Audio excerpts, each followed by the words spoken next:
ನಮಸ್ಕಾರ. ವಿಶೇಷ ಕಾರ್ಯಕ್ರಮಕ್ಕೆ ಸ್ವಾಗತ. ನಾನು ಸೌಮ್ಯ ಮಳಲಿ. ಹಳ್ಳಿ ಹಕ್ಕಿಗೆ ಮಿಸ್ ಆದ ಪಟ್ಟ ಸೈನಿಕನಿಗೆ ಸಿಕ್ತ. ಯೋಗೇಶ್ವರ್ಗೆ ಮಂತ್ರಿಯಾಗುವ ಯೋಗ. ಸೈನಿಕನಿಗೆ ಪಟ್ಟ ಕಟ್ಟಿ ಬಂಡಿಗೆ ಡೈನಾಮಿಟ್ ಇಟ್ಟೇ ಬಿಡ್ತಾರ ಬೆಳಗಾವಿ ಸಾಹುಕಾರ್. ಅಂದು ಡಿಕೆ ಗೇಮ್, ಎಂದು ಸಾಹುಕಾರ್ ಆಟ. ಇದೇ ಹೊತ್ತಿನ ಸ್ಪೆಷಲ್ ಸಾಹುಕಾರನ ಸಾಹಸಗಳು.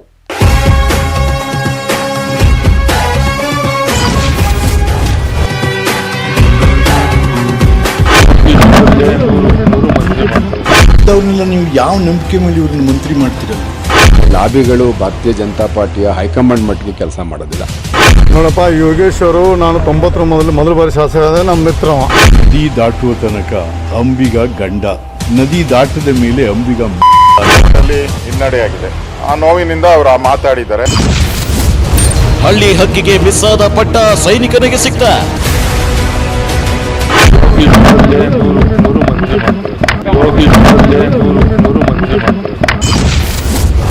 ಯೋಗೇಶ್ವರ್ಗೆ ಪಟ್ಟ ಕಟ್ಟಿ ಬಂಡಿಗೆ ಡೈನಮೈಟ್ ಇಟ್ರ.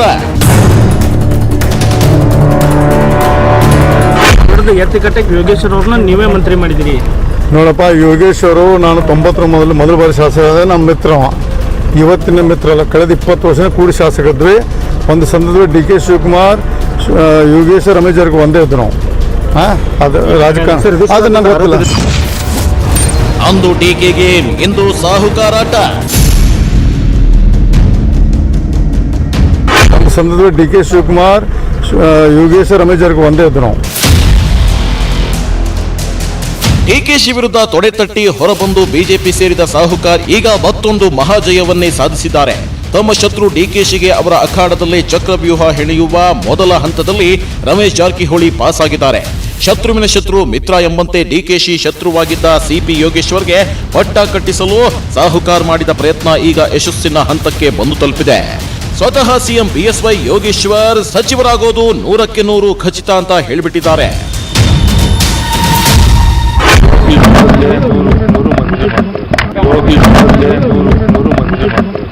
ಕೇಳಿದಲ್ಲ, ಸಿಪಿ ಯೋಗೇಶ್ವರ್ ಸಚಿವರಾಗೋದು 100ಕ್ಕೆ 100 ಖಚಿತ ಅಂತ ಸಿಎಂ ಯಡಿಯೂರಪ್ಪನವರೇ ಹೇಳಿದ್ದಾರೆ. ಹೀಗಾಗಿ ಇದೀಗ ರಾಜಕೀಯ ವಲಯದಲ್ಲಿ ಮಹಾ ಸಂಚಲನವೆದ್ದಿದೆ. ಮೂಲ ಬಿಜೆಪಿಗರು ಸೈನಿಕನಿಗೆ ಪಟ್ಟ ಕಟ್ತಿರೋದಕ್ಕೆ ಕಿಡಿಕಿಡಿಯಾಗಿದ್ರೆ, ಇತ್ತ ಚನ್ನಪಟ್ಟಣಕ್ಕೆ ನಾನೇ ಸರ್ಕಾರ, ನಾನೇ ಡಾನ್ ಅಂತಿದ್ದ ಕುಮಾರಸ್ವಾಮಿಗೆ ದಿಗಿಲು ಹುಟ್ಟಿಸುವ ಬಿಜೆಪಿ ಹೆಜ್ಜೆ ಇದು ಅಂದ್ರೂ ತಪ್ಪಾಗಲ್ಲ.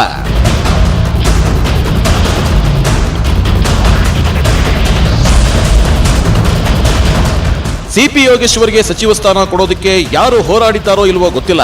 ಆದ್ರೆ ಬೆಳಗಾವಿ ಸಾಹುಕಾರ್ ಮಾತ್ರ ಟೊಂಕ ಕಟ್ಟಿ ಹೋರಾಡಿದ್ದಾರೆ ಅನ್ನೋದು ಗೊತ್ತಿರುವ ಸಂಗತಿ. ಸೈನಿಕನಿಗೆ ಸೀಟು 100ಕ್ಕೆ 100 ಪಕ್ಕ ಅಂತ ಇವತ್ತು ಬಿಎಸ್ವೈ ಹೇಳಬೇಕಾದ್ರೆ ಅದರ ಹಿಂದಿನ ಒತ್ತಡ ಬೇರೆಯಾರ್ದು ಅಲ್ಲ, ಒನ್ ಅಂಡ್ ಓನ್ಲಿ ಸಾಹುಕಾರ್ದು ಅನ್ನೋದು ಗುಟ್ಟಾಗಿ ಉಳಿದ ವಿಚಾರವಂತೂ ಅಲ್ವೇ ಅಲ್ಲ.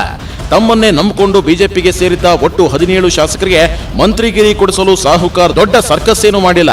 ಆದ್ರೆ ಸೈನಿಕನಿಗೆ ಮಂತ್ರಿಗಿರಿ ಕೊಡಿಸೋಕೆ ಮಾತ್ರ ರಮೇಶ್ ಜಾರಕಿಹೊಳಿ ಮಾಡಿದ್ದು ಅಂತಿಂತ ಲಾಬಿ ಅಲ್ಲ.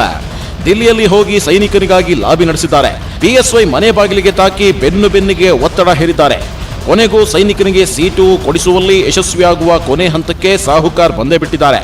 ಹಾಗಾದ್ರೆ ತಮ್ಮೊಂದಿಗೆ ಬಂದವರಿಗಿಂತಲೂ ಸಿಪಿ ಯೋಗೇಶ್ವರ್ಗೆ ಪಟ್ಟ ಕಟ್ಟೋಕೆ ರಮೇಶ್ ಜಾರಕಿಹೊಳಿ ಇಷ್ಟೆಲ್ಲ ಪ್ರಯತ್ನ ಪಟ್ಟಿದ್ಯಾಕೆ?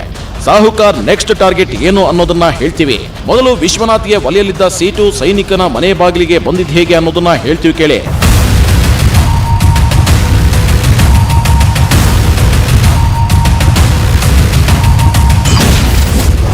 ಹಳ್ಳಿ ಹಕ್ಕಿಗೆ ಹೈಕೋರ್ಟ್ ಶಾಕ್.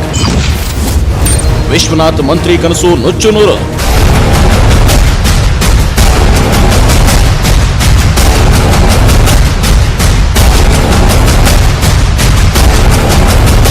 ಜೆಡಿಎಸ್ನಿಂದ ಸಾಹುಕಾರ್ ಪಡೆ ಜೊತೆ ಕೈ ಜೋಡಿಸಿ ಕಮಲಕ್ಕೆ ಕಾಲಿಟ್ಟವರಲ್ಲಿ ಎಚ್ ವಿಶ್ವನಾಥ್ ಕೂಡ ಒಬ್ರು. ಕೆಲ ಶಾಸಕರನ್ನ ಕಮಲಕ್ಕೆ ಬರುವಂತೆ ಆಹ್ವಾನಿಸುವಲ್ಲಿ ವಿಶ್ವನಾಥ್ ಪಾತ್ರವೂ ಇತ್ತು. ಹೀಗೆ ಸಮ್ಮಿಶ್ರ ಸರ್ಕಾರ ಬೀಳಿಸಿ ಕಮಲ ಸರ್ಕಾರ ಇಳಿಸಲು ಕಾರಣವಾದವರಲ್ಲಿ ಒಬ್ಬರಾಗಿದ್ದ ವಿಶ್ವನಾಥ್ ಸಚಿವ ಸ್ಥಾನದ ಮಹತ್ವಾಕಾಂಕ್ಷಿಯೂ ಆಗಿದ್ರು. ಆದ್ರೆ ಉಪಚುನಾವಣೆಯಲ್ಲಿ ವಿಶ್ವನಾಥ್ಗೆ ಅದೃಷ್ಟ ಕೈಕೊಡ್ತು. ಆಮೇಲೆ ವಿಶ್ವನಾಥ್ ಪರಿಷತ್ತಿಗೆ ಸಾಹಿತ್ಯ ಕ್ಷೇತ್ರದಿಂದ ನಾಮ ನಿರ್ದೇಶನಗೊಂಡ್ರು. ಆ ಮೂಲಕ ಸಚಿವರಾಗುವ ಕನಸಿನ ಕೊನೆಯ ಮೆಟ್ಟಿಲನ್ನ ಏರ್ಬಿಟ್ಟಿದ್ರು. ಆದ್ರೆ ಇನ್ನೇನು ಮಂತ್ರಿಗಿರಿ ಸಿಕ್ಕಂಗೆ ಅಂತ ಅಂದ್ಕೊಂಡಿದ್ದ ಹಳ್ಳಿ ಹಕ್ಕಿ ಕನಸಿಗೆ ಹೈಕೋರ್ಟ್ ತಣ್ಣೀರು ಹೆಚ್ಚಿದೆ.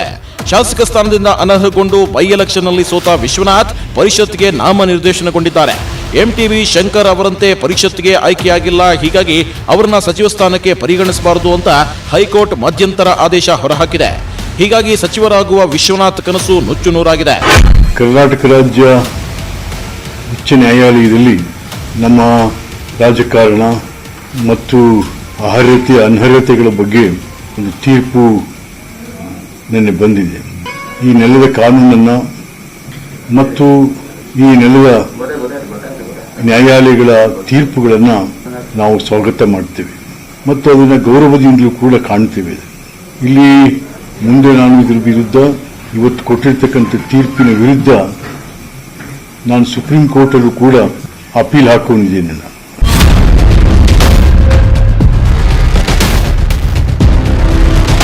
ಹೈಕೋರ್ಟ್ ತೀರ್ಪು ಪ್ರಶ್ನಿಸಿ ಸುಪ್ರೀಂಗೆ ಮೇಲ್ಮನವಿ ಅರ್ಜಿ ಸಲ್ಲಿಸುವ ನಿರ್ಧಾರ ತೆಗೆದುಕೊಂಡಿದ್ದಾರೆ ಎಚ್ ವಿಶ್ವನಾಥ್. ಆದರೆ ವಿಶ್ವನಾಥ್ ಬಗ್ಗೆ ಸಿಎಂ ಬಿಎಸ್ವೈ ಅವರನ್ನ ಪ್ರಶ್ನೆ ಕೇಳಿದ್ರೆ ಉತ್ತರ ಹೀಗಿತ್ತು ನೋಡಿ.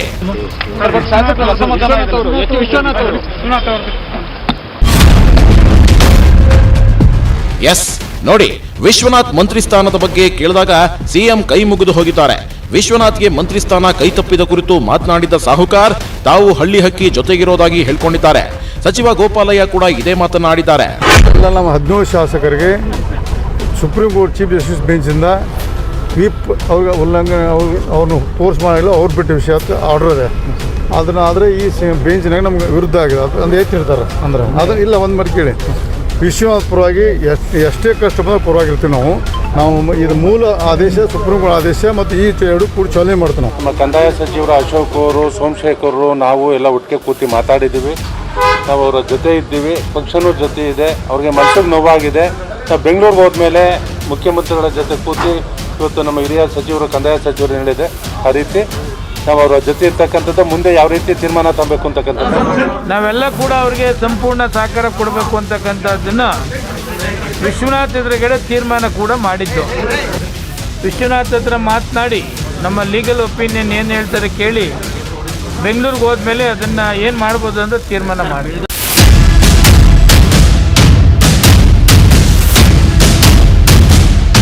ವಿಶ್ವನಾಥ್ ಕೈಬಿಡಲ್ಲ ನಾವು ಅಂತ ಹೇಳಿದ್ದಾರೆ ನೋಡಿ ಮಿತ್ರ ಮಂಡಳಿ ಸದಸ್ಯರು.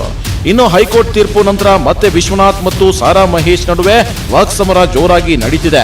ವಿಶ್ವನಾಥ್ಗೆ ಚಾಮುಂಡಿ ದೇವಿ ಕೊಟ್ಟ ಶಿಕ್ಷೆ ಅಂತ ಸಾರಾ ಮಹೇಶ್ ಹೇಳಿದ್ದಾರೆ. ಇದಕ್ಕೆ ಪ್ರತಿಕ್ರಿಯಿಸಿದ ಹಳ್ಳಿ ಹಕ್ಕಿ ಕೊಚ್ಚೆ ಮೇಲೆ ಕಲ್ಲು ಹಾಕಲ್ಲ ಅಂತ ಕುಟುಕಿದ್ದಾರೆ.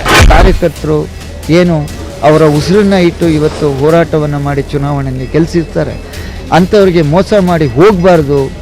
ಹೋದರೆ ಅಧಿಕಾರದ ಆಸೆಗೆ ಬೇರೆ ಬೇರೆ ಆಸೆಗಳಿಗೆ ನೀವೇನಾದರೂ ರಾಜಕಾರಣಿಗಳು ಹೋದರೆ ನಿಮಗೆ ಕಾದಿದೆ ಅನ್ನುವಂಥದ್ದನ್ನ ನ್ಯಾಯದೇವತೆ ಇವತ್ತು ನ್ಯಾಯಾಲಯ ಕೊಟ್ಟಂಥ ತೀರ್ಪು ನಮ್ಮಂಥ ಯುವ ಮುಖಂಡರುಗಳಿಗೆ, ರಾಜಕಾರಣಿಗಳಿಗೆ ಒಂದು ಪಾಠ. ಕಾರ್ಯಕರ್ತರ ಬೆವರು, ನಾಯಕರ ಶ್ರಮ, ನಾಯಕರ ಮನೆಯ ಹಣ ನೀವು ಇಷ್ಟ ಬಂದಂಗೆ ಮಾಡಿದ್ರೆ ದೇವರು ಕೂಡ ಕ್ಷಮಿಸಲ್ಲ ಅನ್ನುವಂಥದ್ದು ಗ್ರಾಮ ದೇವತೆಯ ನಿವೇದನೆ ಮೇಲೆ ನ್ಯಾಯದೇವತೆ ತೀರ್ಪನ್ನು ಕೊಟ್ಟಿದ್ದಾರೆ. ನಾನು ಸಾರಾ ಮಹೇಶ್ನ ಬಗ್ಗೆ ಮಾತಾಡೋಕೆ ಹೋಗೋಣ. ನಾನು ಮೊದಲೇ ಹೇಳಿದ್ದೀನಿ, ಸಾರಾ ಮಹೇಶನ ಕೊಚ್ಚೆ ಗುಂಡಿಗೆ ಪದೇ ಪದೇ ಕಲ್ಲೆಸೆದು ನನ್ನ ಶುಭ್ರ ವಸ್ತ್ರಗಳನ್ನ ಕೊಳಕು ಮಾಡೋದಕ್ಕೆ ಮಾಡ್ಕೊಳ್ಳಕ್ಕೆ ತಯಾರಿಲ್ಲ. No comment against that. ಅದು ಬಿಟ್ಟು ನಾನು no I am very sorry, he's a tiny, ಅದೊಂದು ಕೊಚ್ಚೆ ಗುಂಡಿ, ನಾನು ಅದ್ರ ವಿರುದ್ಧ ಮಾತಾಡಬೇಕು.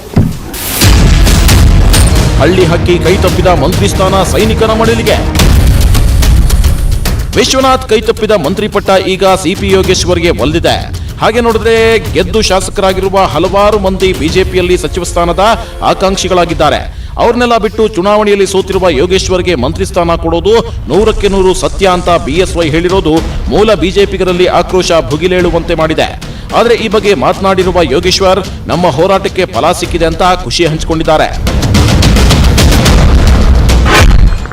ಇವತ್ತಿನ ರಾಜಕಾರಣ ವ್ಯವಸ್ಥೆಯಲ್ಲಿ ಎಲ್ಲ ರೀತಿಯ ಪ್ರಯತ್ನಗಳಿರ್ತವೆ. ನನ್ನ ವಿರೋಧಿಗಳನ್ನು ಕಟ್ಟಾಕೋ ಪ್ರಯತ್ನ ಮಾಡ್ತಾರೆ, ನಾವು ಅವ್ರನ್ನ ಕಟ್ಟಾಕೋ ಪ್ರಯತ್ನ ಮಾಡ್ತೀವಿ. ಸರ್ಕಾರ ಬಂದಾಗ ನಮ್ಮ ಮೇಲೆ ಆಪಾದನೆಗಳು ಮಾಡ್ತಾರೆ, ಆರೋಪಗಳು ಮಾಡ್ತಾರೆ, ಅಧಿಕಾರ ತಪ್ಪಿಸ್ಬೇಕು ಅಂತ ನೋಡ್ತಾರೆ. ಇದೆಲ್ಲ ಸ್ವಾಭಾವಿಕ. ಹಾಗಾಗಿ ಅದನ್ನು ಮೀರಿ ನನ್ನ ಪಕ್ಷದ ಹೈಕಮಾಂಡು ಮತ್ತು ನಮ್ಮ ಪಕ್ಷ ಮತ್ತು ಮಾನ್ಯ ಮುಖ್ಯಮಂತ್ರಿಗಳು ನನ್ನ ಮೇಲೆ ವಿಶ್ವಾಸ ಇಟ್ಟು ಅವ್ರನ್ನ ಸಚಿವ ಸಂಪುಟಿಗೆ ತಗೊಳ್ತೀನಿ ಅಂತ ಹೇಳ್ತಾ ಇರ್ತಕ್ಕಂಥದ್ದು ಅವರು ನನ್ನ ಮೇಲೆ ಇರ್ತಕ್ಕಂಥ ವಿಶ್ವಾಸದ ಪ್ರತೀಕವಾಗಿದೆ. ಹಾಗಾಗಿ ಅವ್ರಿಗೆ ನಾನು ಧನ್ಯವಾದಗಳನ್ನ ಹೇಳ್ತೀನಿ.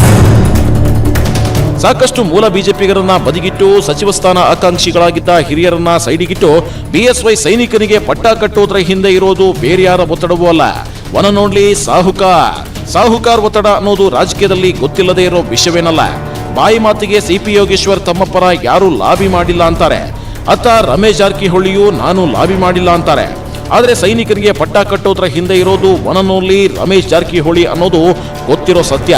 ಹಾಗಾದ್ರೆ ಯಾಕೆ ಸೈನಿಕರಿಗೆ ಪಟ್ಟ ಕಟ್ಟೋಕೆ ಇಷ್ಟೆಲ್ಲ ಹೋರಾಡಿದ್ರು ಸಾಹುಕಾರ್?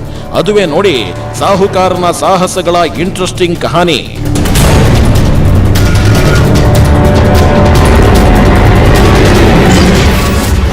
ಸೈನಿಕ ಪರ ಲಾಬಿ ಮಾಡಿದ್ಯಾಕೆ ಸಾಹುಕಾರ್?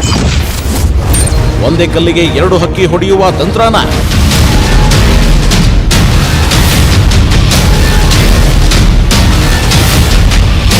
ಸಿಂಪಲ್ ಆಗಿ ಹೇಳಬೇಕಂದ್ರೆ ಸೈನಿಕ ಪರ ಸಾಹುಕಾರ್ ಲಾಬಿ ಮಾಡೋಕೆ ಬಹುಮುಖ್ಯ ಕಾರಣ ಡಿಕೆಶಿ ವಿರುದ್ಧದ ವೈರತ್ವ. ಆದ್ರೆ ಅದೇ ವೈರತ್ವವನ್ನ ಸಾಧಿಸೋಕೆ ಮಂತ್ರಿ ಸ್ಥಾನ ಕೊಡಿಸೋದು ಸುಲಭವಲ್ಲ. ಹಾಗಾಗಿ ಒಂದೇ ಕಲ್ಲಿನಲ್ಲಿ ಎರಡು ಹಕ್ಕಿ ಹೊಡೆಯುವ ತಂತ್ರ ಹೂಡಿದ್ರು ರಮೇಶ್ ಜಾರಕಿಹೊಳಿ. ಶತ್ರುವಿನ ಶತ್ರು ಮಿತ್ರ ಎಂಬ ಮಾತಿನಂತೆ ಸಿಪಿ ಯೋಗೇಶ್ವರ್ಗೆ ಮಂತ್ರಿ ಪಟ್ಟ ಕೊಟ್ಟು ಡಿಕೆಶಿಗೆ ಡೈನಮೈಟ್ ಇಡೋದು ಒಂದು ತಂತ್ರವಾದ್ರೆ, ಮಗದೊಂದು ಹಳೆ ಮೈಸೂರು ಭಾಗದಲ್ಲಿ ಪಕ್ಷದ ಬಲವರ್ಧನೆ ಮಾಡೋದು.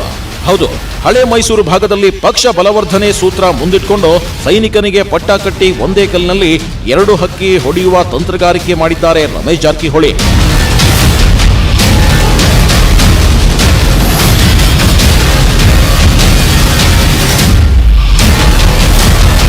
ಸಿಪಿ ಯೋಗೇಶ್ವರ್ ಮತ್ತು ಡಿಕೆಶಿ ಬದ್ಧ ಶತ್ರುಗಳು. ಯೋಗೇಶ್ವರ್ ಮತ್ತು ಕುಮಾರಸ್ವಾಮಿ ನಡುವೆಯೂ ಬದ್ಧ ಶತ್ರುತ್ವವಿದೆ. ರಾಮನಗರದಲ್ಲಿ ಈ ಜೋಡೆತ್ತುಗಳನ್ನ ಮಣಿಸೋಕೆ ಯೋಗೇಶ್ವರ್ ಸಮರ್ಥ ನಾಯಕ ಅನ್ನೋದು ಬಿಜೆಪಿಗೆ ಇರುವ ನಂಬಿಕೆ. ಹಳೆ ಮೈಸೂರು ಭಾಗದಲ್ಲಿ ಕಮಲ ಅರಳಿಸಲು ಯೋಗೇಶ್ವರ್ ಸಮರ್ಥ ಅನ್ನೋ ವಿಶ್ವಾಸ ಕಮಲಕ್ಕಿದೆ. ಹಾಗಾಗಿಯೇ ಕಳೆದ ಬಾರಿ ನಡೆದ ಉಪಚುನಾವಣೆಯಲ್ಲಿ ಎಚ್ ವಿಶ್ವನಾಥ್ರನ್ನ ಹುಣಸೂರಿನಿಂದ ಅಖಾಡಕ್ಕಿಳಿಸುವ ಬದಲು ಯೋಗೇಶ್ವರ್ಗೆ ಟಿಕೆಟ್ ಕೊಡುವ ಪ್ಲಾನ್ ಮಾಡಿದ್ದು ಬಿಜೆಪಿ. ಆದ್ರೆ ಎಚ್ ವಿಶ್ವನಾಥ್ ತಾವೇ ಚುನಾವಣೆಗೆ ಸ್ಪರ್ಧಿಸೋದಾಗಿ ಪಟ್ಟು ಹಿಡಿದು ನಂತರ ಸೋತ್ರು. ಇದೀಗ ಅದೇ ಯೋಗೇಶ್ವರ್ಗೆ ಬಿಜೆಪಿ ಸಚಿವ ಸ್ಥಾನ ಕೊಡ್ತಿದೆ. ಆದ್ರೆ ಹೀಗೆ ಸಚಿವ ಸ್ಥಾನ ಕೊಡೋದ್ರ ಹಿಂದೆ ಬಲವಾದ ಲಾಬಿ ನಡೆಸಿರೋದು ಸಾಹುಕಾರ್ ಬಲವಾದ ಲಾಬಿ ನಡೆಸೋಕೆ ಪ್ರಮುಖ ಕಾರಣ ಡಿಕೆಶಿಗೆ ಡೈನಮೈಟ್ ಇಡುವ ಟಾರ್ಗೆಟ್.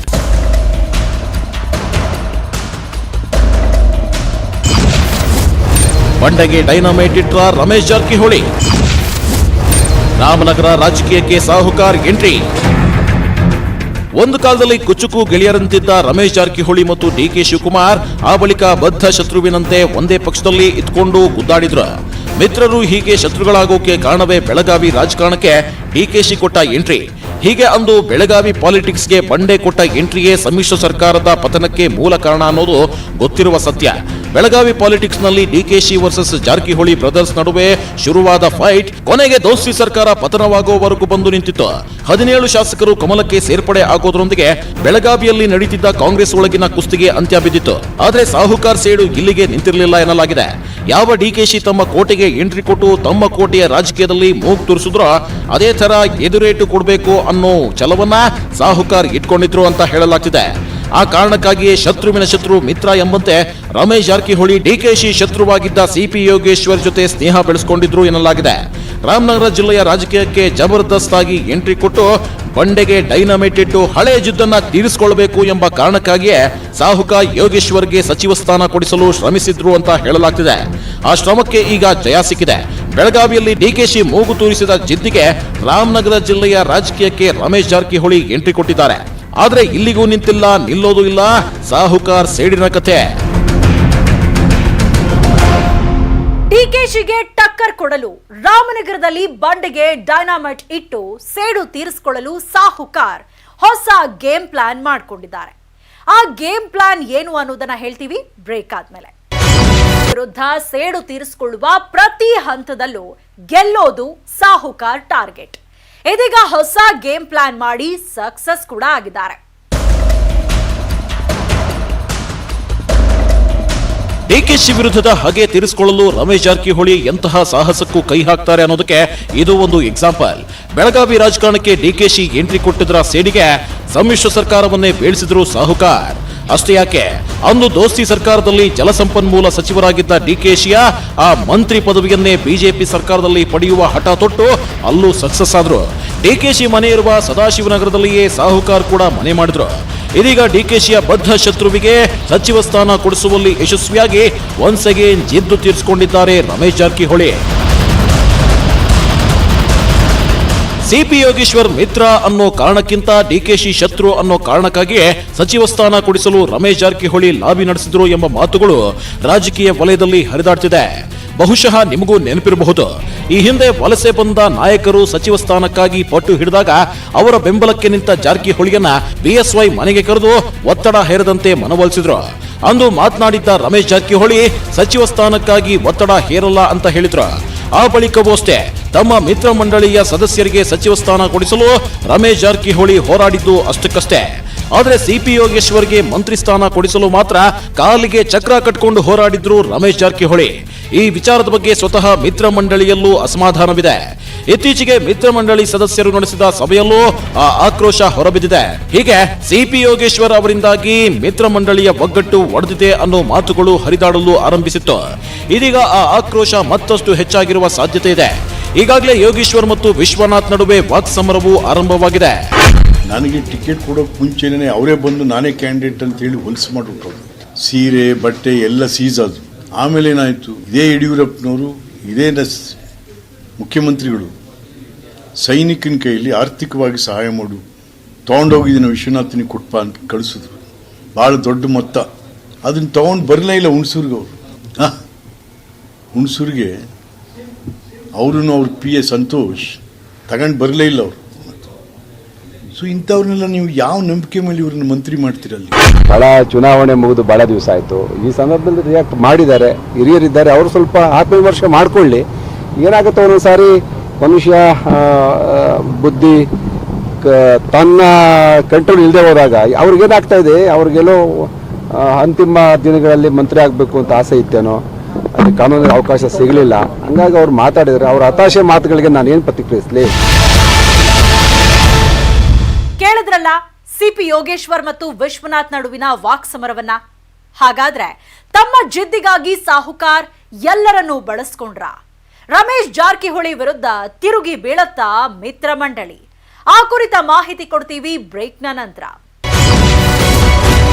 ಇಟ್ಟಿದ್ರು ವಿಶ್ವನಾಥ್ ಇದೀಗ ಮತ್ತಷ್ಟು ಕ್ಷುದ್ರರಾಗಿದ್ದಾರೆ.